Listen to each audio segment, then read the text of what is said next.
ela está com o delegado responsável pela investigação, a operação contra torcidas organizadas. E ela fala ao vivo agora, direto da sede de uma das torcidas organizadas do Flamengo. É você, Carol. É isso mesmo, Marinha. Aqui ao meu lado está o doutor Álvaro, responsável pela operação. Ele vai trazer os detalhes para a gente agora pela manhã. Doutor, muito bom dia. Obrigada por falar aqui com a gente ao vivo na RJ no Ar. Queria que o senhor pudesse explicar para a gente, né? Ao todo são 39 mandados de busca e apreensão. Esse daqui é somente um dos endereços. Bom dia, Carol. Bom dia a todos. A gente quer deixar claro primeiro que assim, é uma operação contra integrantes de torcidas organizadas que cometem diversos crimes. Não, obviamente, contra as torcidas em si.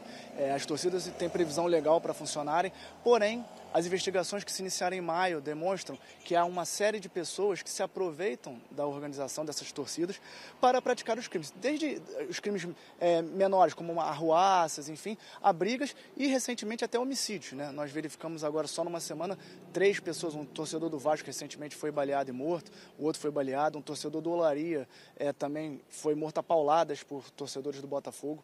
Por conta disso, viemos desenvolvendo esse trabalho visando identificar, dentro da estrutura das torcidas organizadas, quais são as pessoas que fomentam essas brigas e cada vez de forma mais estruturada, passando até a marcar essas brigas longe dos estádios, objetivando com isso tentar sair dos olhos aí, tanto das forças de segurança quanto da justiça.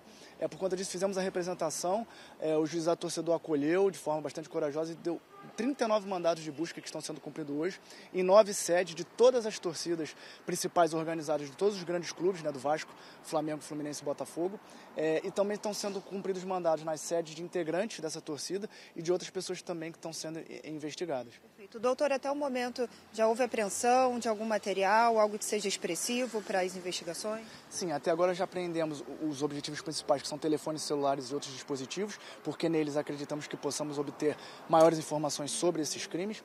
Na ilha também uma equipe que acabou confrontando com a CORE fez uma prisão, apreendeu até agora 2 fuzis e a cada momento, como a operação ainda está em andamento, eu estou recebendo informações de novos materiais apreendidos, muito material de torcida, material utilizado também para confrontos, que está sendo tudo apurado lá na cidade da polícia. Em relação a essa prisão, né, que o senhor citou, ela tem alguma coisa a ver exatamente com a operação ou foi de algum conflito? Foi no bojo da operação, mas em alguns lugares, porque como nós recebemos uma prioridade muito grande pela sensibilidade do tema, mesmo áreas vermelhas, como são ditas, estão sendo feitos locais. E numa dessas áreas, os criminosos acabaram tentando ali impedir o acesso da polícia, mas ninguém consegue impedir a Polícia Civil, então um foi preso e esses fuzis apreendidos. Doutor, vou pedir que o senhor fique aqui com a gente mais um minuto. Nosso apresentador, Marcos Marinho, quer fazer uma pergunta. Marinho, a gente está te ouvindo. Carol, eu queria fazer 2 perguntas para o delegado. Primeiro, ele falou aí em prisões e apreensões de fuzis. Tem envolvimento do tráfico de drogas com torcidas organizadas? E outra, a gente já viu em algumas ocasiões aí que torcedores marcam brigas pela internet. Como é que a polícia está atuando em cima disso aí? Tá certo. Doutor, são 2 perguntas e a gente gostaria de saber, em relação aos fuzis apreendidos, né? Existe uma relação do tráfico com essas torcidas organizadas? Não, como eu expliquei, algumas regiões, alguns desses torcedores moram em áreas conflagradas. E a polícia deu uma prioridade total para esse tipo de ação, porque o estádio ele é feito para famílias, né? Esse é o nosso entendimento, não é para arruaceiros, não é para brigões.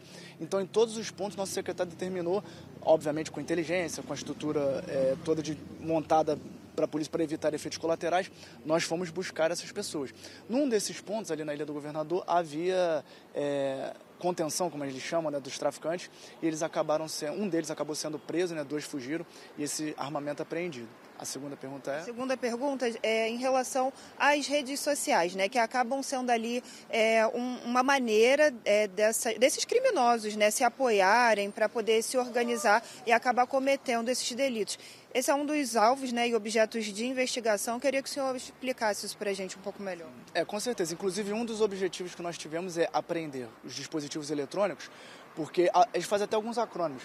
Algumas das postagens que nós conseguimos interceptar, né, com a ajuda também do BEP, do Batalhão Especial, que também nos ajudou nesse caso, paz nos estádios. Escrevem paz com S.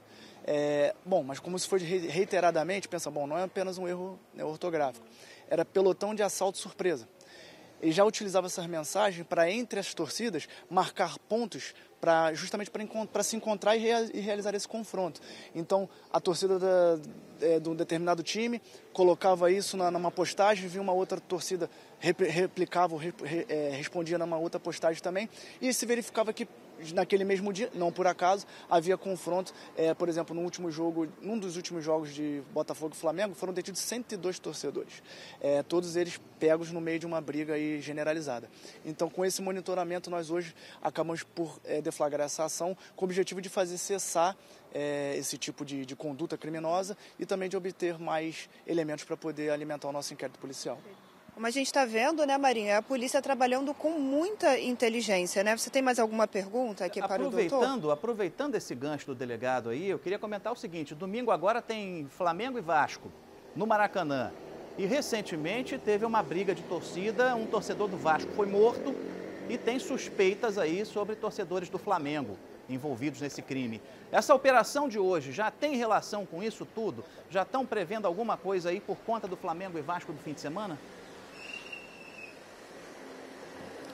Vamos comentar então aqui, doutor, no próximo domingo temos aí um clássico, né, Flamengo e Vasco. Como o senhor falou, essa investigação começou em maio, mas já tem alguma ação de prevenção em relação ao próximo domingo? Tem relação essa operação? Nós acreditamos que uma das ações de prevenção já é a própria ação de hoje, porque mostra para os maus integrantes, como gosto de frisar, a questão não é contra as torcidas organizadas, de forma alguma, mas contra esses integrantes que se valem dessa estrutura para praticar esses crimes. E demonstrar que isso não vai ser mais tolerado de forma alguma, assim como a integração nossa com a Polícia Militar, o comandante do BEP também está nos apoiando também nessa ação, e nós temos certeza que com isso a verdadeira paz poderá voltar aos estádios.